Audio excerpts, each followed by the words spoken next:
Hi everyone, I received this smoke alarm as a gift. It's made by global professionals in safety alarms. Let's open the package and see what you get.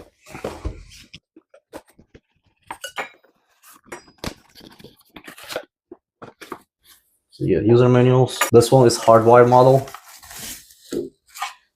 Connects to 120. But it also uses 9-volt battery as a backup.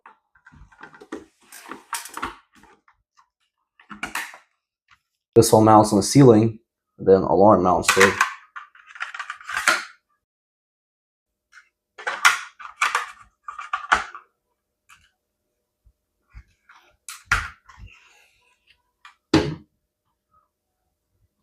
You can also pair multiple alarms together.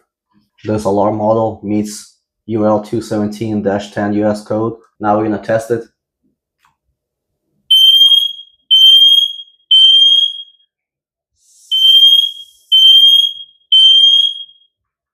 It will also give you a low battery warning if your batteries start dying.